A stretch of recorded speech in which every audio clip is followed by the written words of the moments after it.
The Wedding Wipeout by Barbara Cooley. Chapter 1. I don't want to marry you, Reese. Reese Stevens turned toward her, and she was, as always, struck by the perfection of his face. The symmetry of his bone structure, the mop of golden hair cut shaggy to frame the high cheekbones, the deep tan highlighting the rich cobalt blue of his eyes, the stubble shadowing his jaw, bringing the angular lines into sharper focus. It was all perfection, and the perfection of form extended from head to toe as he stood there, silhouetted against the rich blue sky, which was cloudless, with only a single seagull in the distance to disrupt the idyllic background. "Oh, really, Maggie? You don't want to marry me?" His expression was half amused, half wary. He knew better than to think she didn't love him after all this time. Yet the insecurity lingered beneath his idealized surface, making him doubt that anyone could truly love him, for the flawed human being he actually was, and not just for his beautiful exterior, and the fame and fortune that went with his celebrity status. "Nope," she said. She laid the flat Cellini stitch pattern in her lap, and removed her Ray-Bans to gaze up at him. She had the worst poker face of anyone she knew, and he, the king of keeping his feelings hidden, saw right through her attempt to look serious. He grinned, then said, with that easy drawl that always sent a thrill down her spine that curled her toes, "Okay, I'll go back to hunting beach bunnies. Been nice knowing you." She laughed. "Hold on a minute there, Stanley John Tibbets." She was capable of a laconic drawl herself, and when she used his real name, the one he'd left behind when he became movie star Reese Stevens, she couldn't help the affection that crept into her voice. "I didn't say I was letting you off the hook." "Oh, too bad." He snapped his fingers. "And here I was looking forward to going back to my wild and crazy days." She laughed along with him. It was a common joke of his, and she always laughed at it. But beneath the laughter was the fear that occasionally wrenched her awake in the night, sweating and tearful. Reese's wild and crazy days were the stuff of legend. He'd been everywhere, and done everything, and everyone. She'd had to think long and hard about whether she really wanted to marry this man, knowing she wouldn't be the first, or anywhere near the first woman in his life. But that wasn't what woke her up at night. When she'd agreed to marry him, she'd agreed to take on the decades of baggage he carried with him. And that was the big fear that always lurked around the edges of their life together. That somehow all that baggage, all those wild, crazy, and reckless days of his youth, of drinking and drugging and wild partying, a bacchanalia that only ended when someone didn't survive the night, all of it would catch up to him and wipe out the carefully managed sobriety he'd carved out in recent years. He came over and sat on the lounge chair next to hers. She reached out her hand, and he grasped it. She lifted it to her lips and kissed his wrist, where the faint scars from a long-ago suicide attempt still took her breath away each time she saw them. But they were safe now. All was well in their world. There wasn't a single cloud on their horizon. Only that lone seagull in the distance, slowly drifting closer. The bird floated on the morning breeze that swept in from the sea to ruffle the surface of the swimming pool in front of her. The same wind set the gigantic iron wave sculpture planted by the pool to rattling with a mournful racket, reminiscent of a garbage truck on a chilly morning. The air was tangy with chlorine and summertime ocean, and the fleeting whiff of something not so pleasant that wafted off the big collie dog, snoring on the tiny patch of lawn next to the pool. The dog was resting his head on his beloved stuffed sheep, and unfortunately, the toy had recently taken on an odor best described as eau de mildew. But the stink added a touch of normalcy to the otherwise primped and polished yard, the finest one on the row facing Carita Cove. "So you'd rather live in sin than make an honest man of me?" Reese asked. "We can do that." She let go of his hand, and he leaned back in the lounge chair and closed his eyes. She picked up her bead project again. She had to put her Ray-Bans back on to work. The white pearl luster seed beads and opal crystal accent beads were too hard to see in the bright sunlight without them.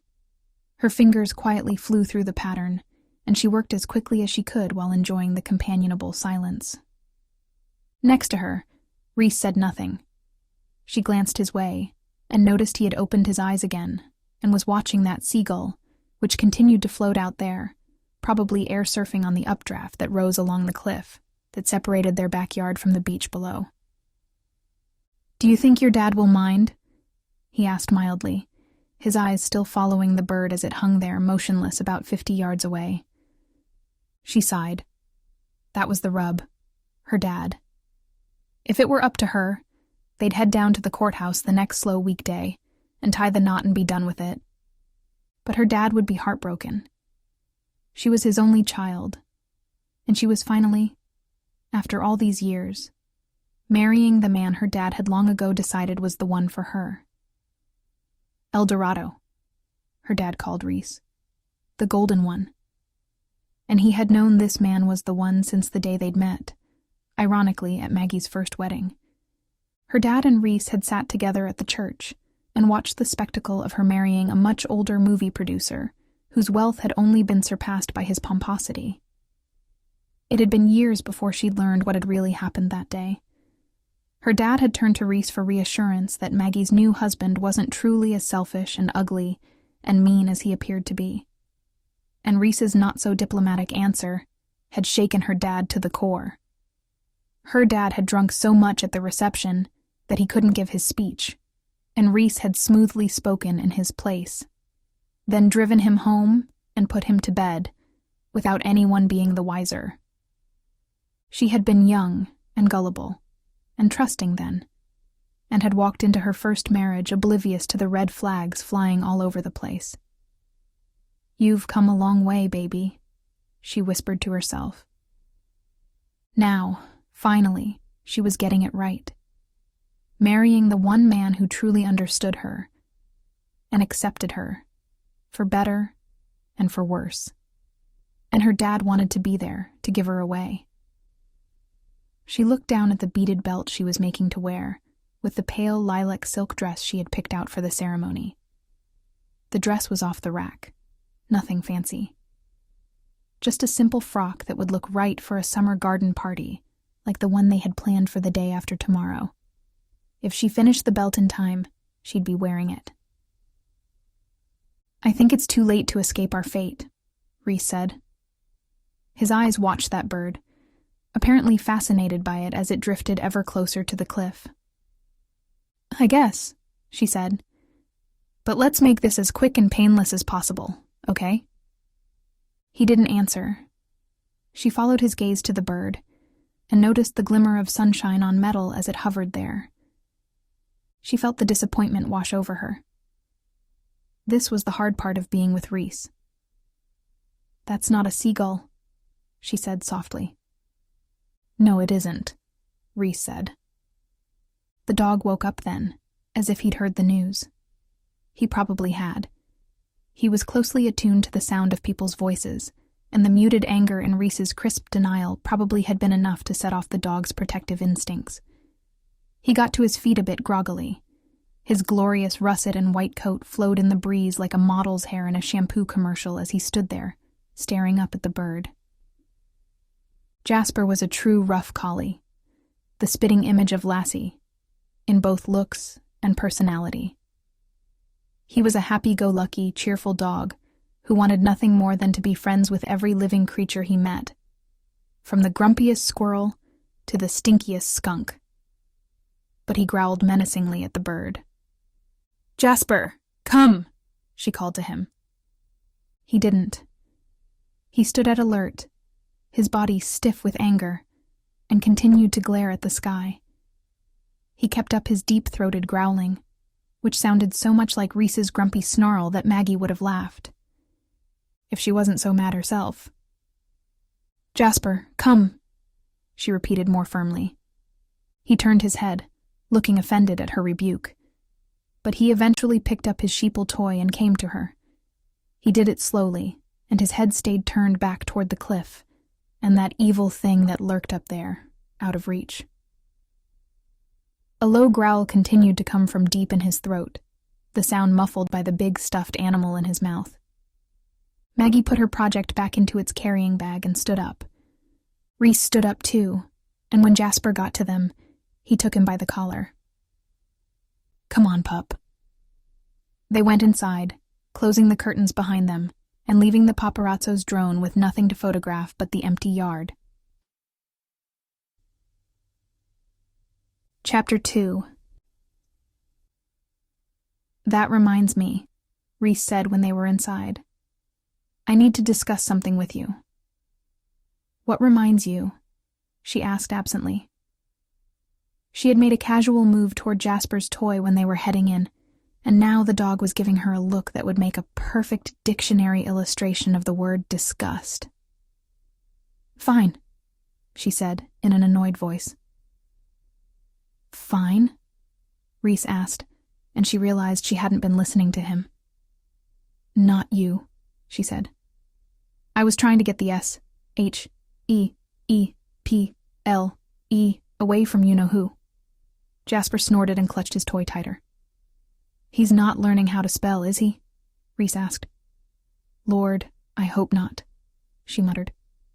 Rhys flopped down on the couch and crossed his long legs, his sandy vans resting on the arm of the sofa. "Not in your dirty shoes, Rhys," she said. He laughed. Even after all these years, she had never gotten fully accustomed to the idea that someone else would clean up the messes. She was one of those people who always tidied up the house before the cleaning crew arrived, so she wouldn't cause them too much bother. But the sand on the couch was the least of their worries at the moment. The odor emanating from Jasper's sheeple was overwhelming now that they were inside. "Maggie," Rhys said, wrinkling up his nose. "It smells like rotten mushrooms in here." I know, she replied.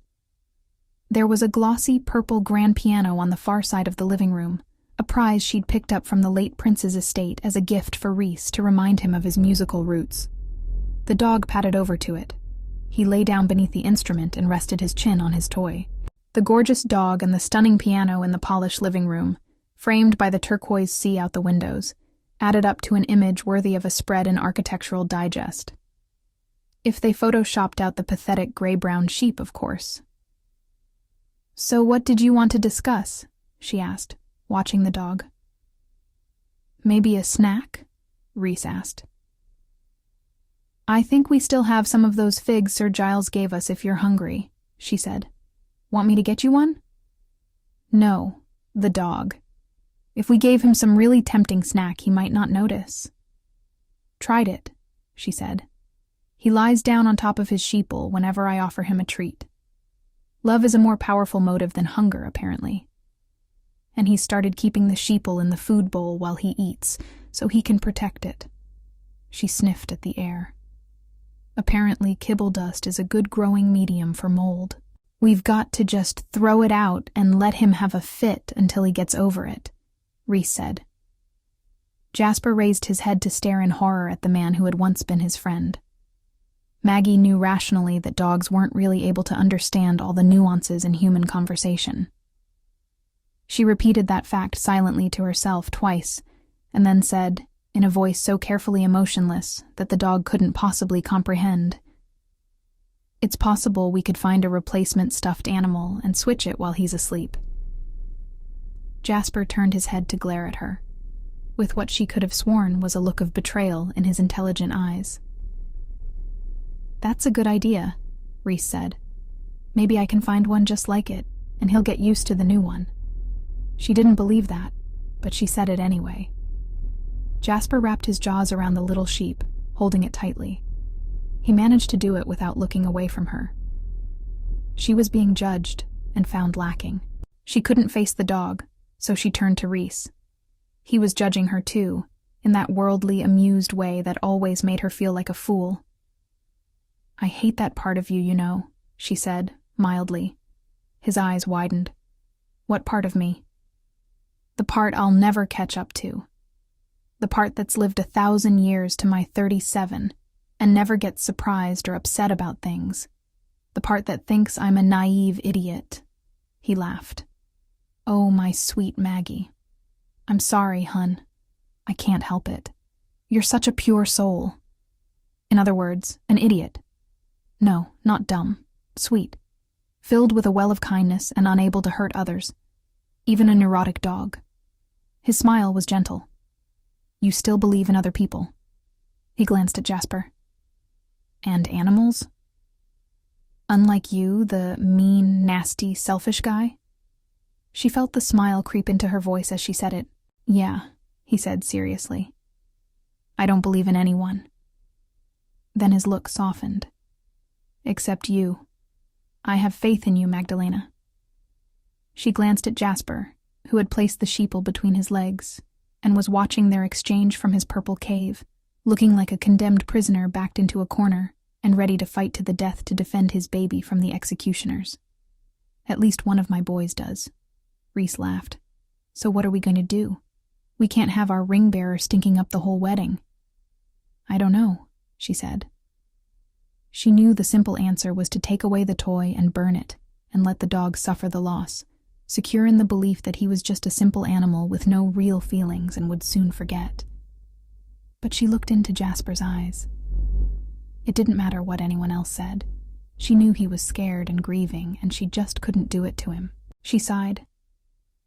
You remember when I first got him? And he was so frantic he kept me up all night? And I finally learned from Mrs. Queen that he was upset because he'd misplaced his sheeple? It had been Lavender then, a pretty little stuffed animal with a cheerful smile. Those days were long gone, and it now looked and smelled like something found moldering in a dank forest. I remember, Maggie, but we can't let him go on like this forever. His expression was as patiently condescending as the dog's was unhappy, and she felt like she had no ally in this fight. We've just got to dump the thing, he said.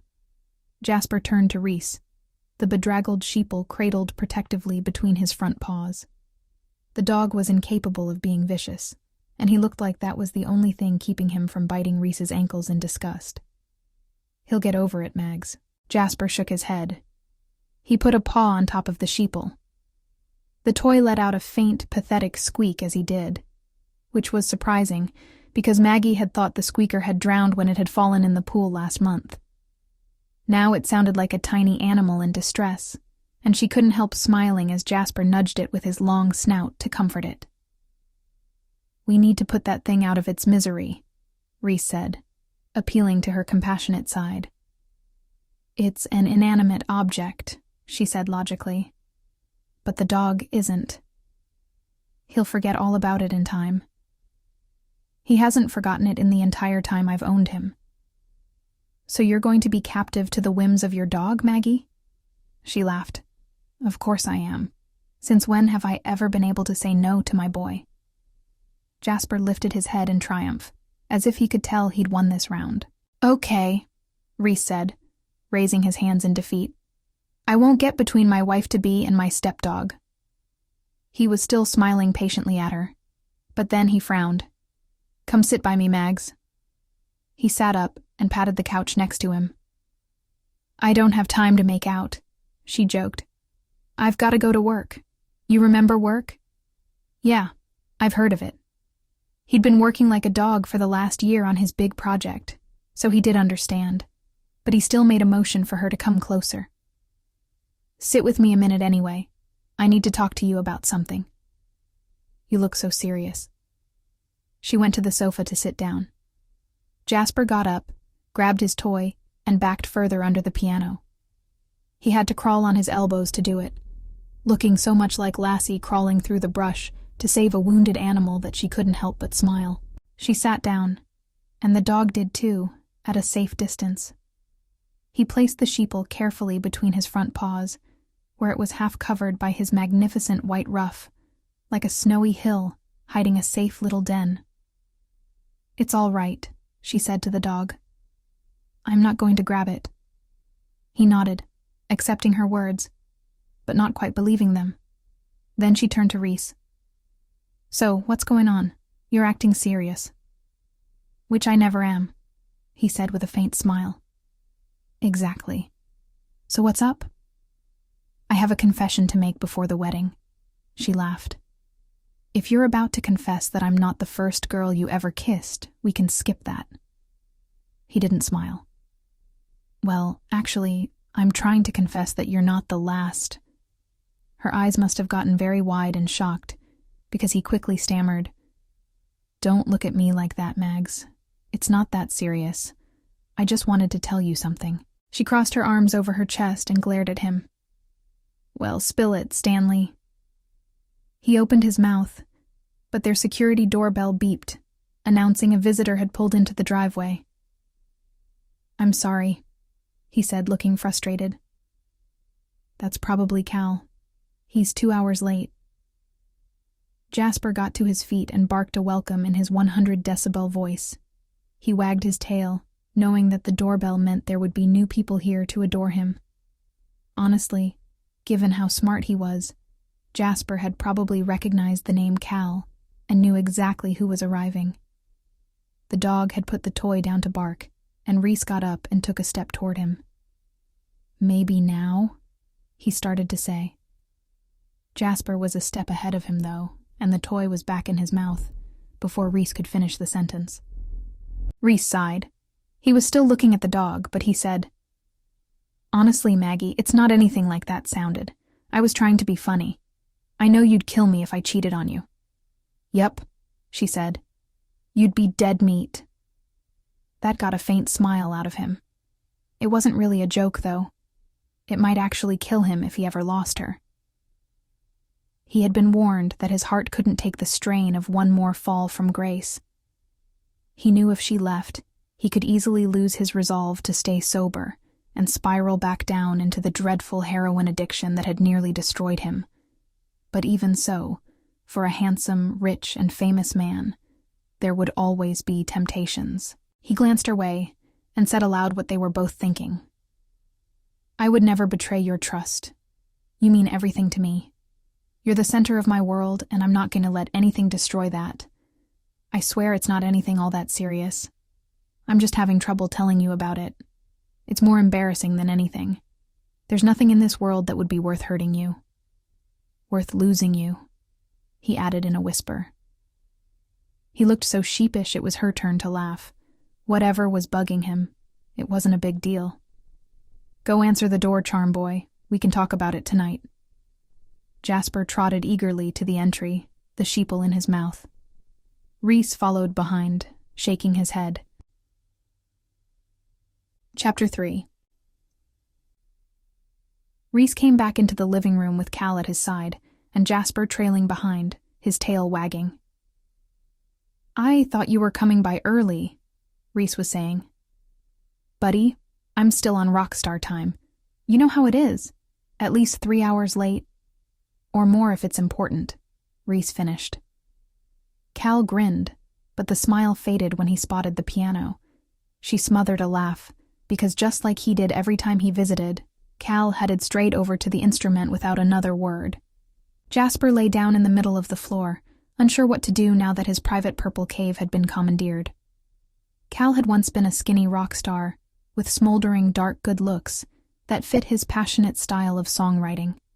He was still skinny as a rail, but now the long hair that he kept brushing back when it got in his eyes was graying. And the eyes were red. Not from a bout of crying, Maggie guessed, but as a result of some minor chemical mood enhancement. Cal had been in town for almost a month now, staying out at Reese's campground in the hills near Carita. Reese had offered the place to him as a retreat when Cal told him he needed to get away from Los Angeles. Reese had insisted to her that it wasn't about drugs, but Maggie wasn't so sure. She'd seen it in Reese, the magical thinking that if you could just go somewhere else, the addiction wouldn't follow. Pot was legal in California, but that didn't make it a healthy indulgence for a known drug addict who fought for self-control every day of his life. Reese had told her that Cal was staying clean, and he might even believe it. But there was no way not to notice the lingering odor of marijuana in the room. She frowned, knowing that for Reese, giving up all drugs from beer and tobacco to straight opiates, was part of his pledge of sobriety. She hated for him to be around someone who might be a bad influence on him. She glanced toward Reese and wrinkled her nose at the smell. Reese knew what she meant, but he just shrugged. Meanwhile, Cal had sat down at the piano bench and lifted the fallboard. He placed his hands gently on the keys and played a few notes. "That tone," he muttered reverently. Pretty much all Maggie knew about the grand piano was that it was enameled in a stunning dark purple, slick as glass, a Pantone color so distinctive it was named after Prince himself. That's where her understanding of the instrument began and ended. But she had learned from Reese that, to a musician, the color was unimportant. What did matter was that it was a glorious piano, with crisp action and a bright, round tone that soared through the vast living room with a sound as robust as a choir in a Renaissance cathedral. And Cal was a musician down to his bones, with a collection of platinum records. He hung them on his bathroom walls at home, in a too-cool-to-care way that reminded Maggie of Reese's dusty Grammy hidden away in his parents' attic. Cal was in heaven. His head turned to the side, eyes closed, listening to the timbre of the piano, oblivious to them standing close by. But after he had played only a few more chords, his fingers slipped, missing the keys, halting, faltering. He stopped, and Maggie saw the shaking as he tried to rest his hands casually on the keyboard. Calvin Thomas Waverly was one of Reese's oldest friends. They'd come up together back in their rock star days. Two kids from the sticks whose bands were topping the charts. Things had changed in the last 2 decades. Unlike Reese, Cal had stayed in the music scene. He still fronted his namesake band, but Waverly hadn't filled stadiums in years. Now Cal and his buddies appeared at clubs and state fairs, and oldies festivals where middle-aged fans rocked out while the soundtrack of their youth was performed by gray-haired dudes who were more likely to amble across the stage than dance. She'd last seen his band when they played The Cellar, a winery outside L.A. The 80 fans who'd trekked out to the valley for the show were enthusiastic, and from all appearances, everyone had a good time. But she'd felt a flash of sadness every time Cal, his hands shaking from the drug-induced Parkinson's he'd developed after a past overdose, stood and watched the hired lead guitarist recreate the solos he used to perform himself.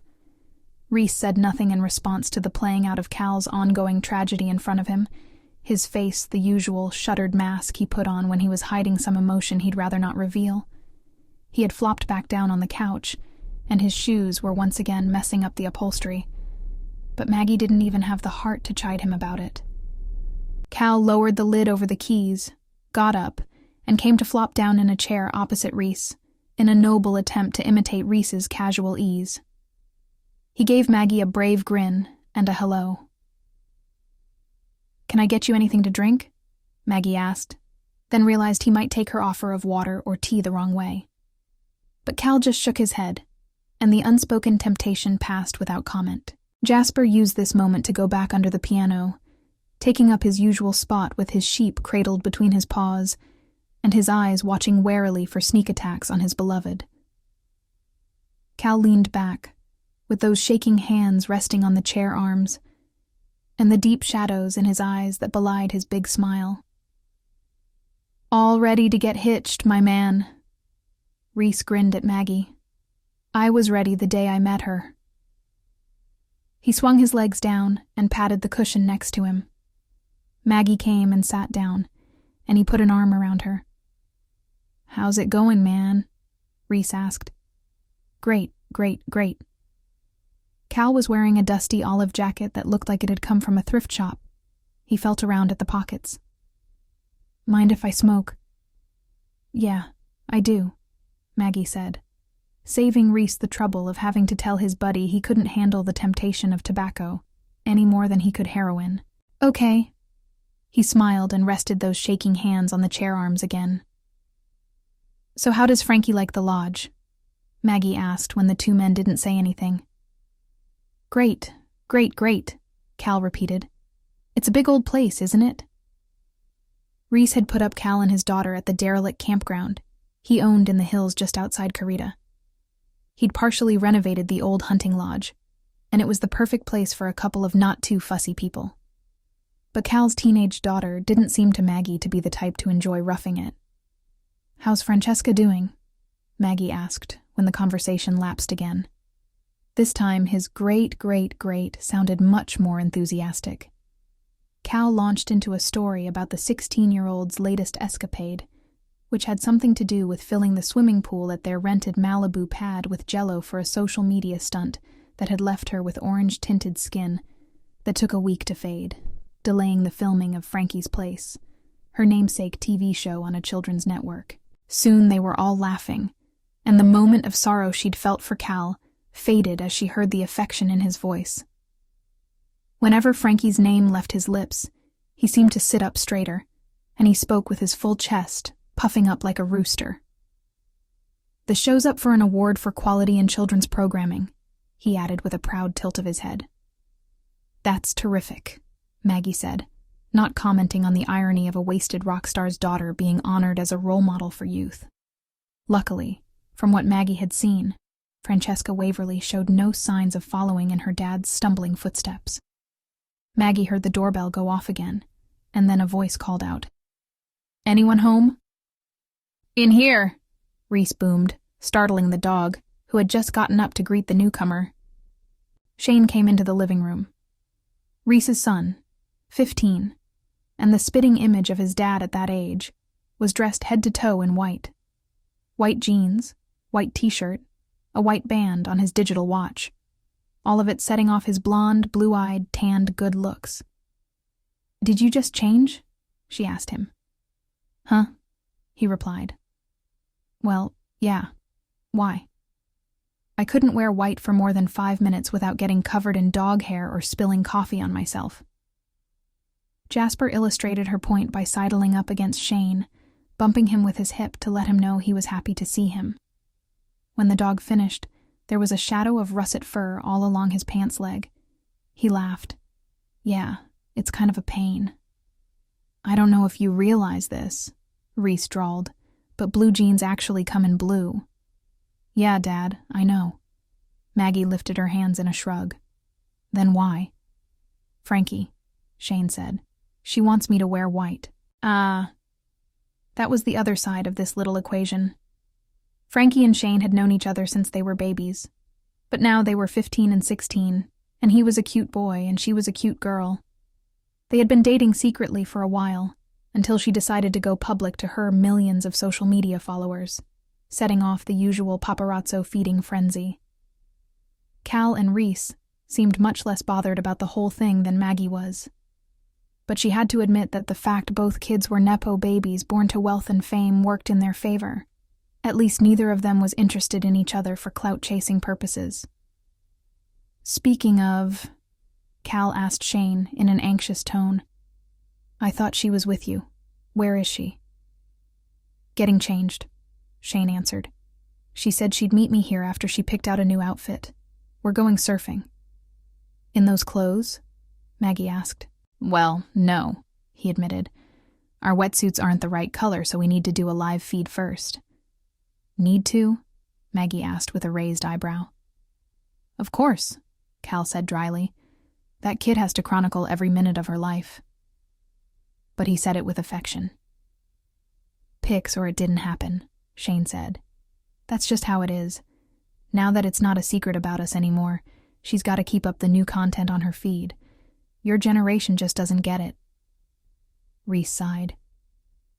"Our generation." But he was smiling. "Sorry, old man," Shane said with a laugh. Cal didn't laugh. He was looking out the window toward the cove in a distracted way that made Maggie wonder what he was thinking. Cal had never fully gotten it together the way Reese had. His addiction was still there, bubbling under the surface. And if she had to make a guess, he was clutching the arms of the chair in an attempt to wait out a craving until it passed. How many times had the headlines screamed about rock star wrecks car, rock star found passed out on lawn, rock star in rehab for 5th time? In recent times, the headlines had been even worse. Frankie's dad found with drugs at airport screening. Frankie Waverly looks brave at father's court appearance. On that thought, Cal's phone rang, its ringtone a familiar song. Reese smiled as Sweet Baby Girl played on while Cal fumbled with the phone, trying to get it out of his pocket and answer. "Frankie?" he said anxiously. "Everything okay?" Maggie watched him relax against the chair as he listened to his daughter's voice. Then he hung up. "She's running late." "I know," Shane said. "She just texted me. She can't find the shoes she wants to wear." "She's going to wear shoes on the beach?" Maggie asked. He laughed. "No, for the walk down to the beach to do the live feed. She didn't like the ones she had on. They were the wrong color." Reese laughed, and Shane turned to him. "When did you write that song, Dad?" "A few lifetimes ago." Sweet Baby Girl had been the swan song for Reese's band Deep Creek, hitting the charts shortly after the band broke up. Waverly had been the opening act on the final Deep Creek tour, and, according to legend, Reese and his buddy David Zimmer had written Sweet Baby Girl in the waiting room of a hospital in Cincinnati at 3 a.m, only stopping when security was called to shut them up. There were pictures commemorating the event, like every moment of Reese's celebrity life. A bunch of wasted musicians gathered around a hospital bed, all grinning at the lovely, hollow-eyed brunette, cradling a newborn in her skinny arms. Bianca Waverly had given birth in the middle of the tour, and when she died from an overdose only a few years later, it marked the beginning of Cal's spiral into self-destruction. Deep Creek and Waverly had followed the well-worn path of so many bands. A bunch of nice kids who loved music, starting off strong, hitting the heights, and then falling back down to earth due to a combination of drugs, excess, bad business decisions, and death. "David's rocking up there in heaven with the greats," Cal said in a somber tone. He raised his hand in a salute. "To the Zim, best guitar player in the world," Reese added quietly. "The best friend in the world." Shane noticed the serious turn the conversation had taken. "Hey, Dad," he said brightly, jollying him out of his gloom. "How come you never wrote a song about me?" There was a reason. By the time Shane was born, Reese was a mess. An absent father who soon faced his own string of overdoses and rehabs and near-fatal self-destruction. By the time he would have been able to pen a song about his young son, he'd walked away from music, haunted by the pain his former passion caused him. But all that was past now, and this was a sunny day without a cloud on the horizon. So Reese just said, "Maybe I will someday. Just be sure you don't give me a reason to make a diss track about you, kid." Shane laughed. "I didn't know old people like you even knew what diss tracks were." Reese clutched his chest in mock agony. "Old?" He glanced at Maggie. "Did you hear him? I'm old." "Yep," she said. "I'll get your sweater and put you in the rocking chair for your nap, Grandpa." They all laughed, and the subject then turned to wave conditions, and whether Jasper could be taught to ride on the front of a surfboard while holding his sheeple in his mouth. This has been the first 3 chapters of The Wedding Wipeout. Copyright 2023 by Barbara Cooley.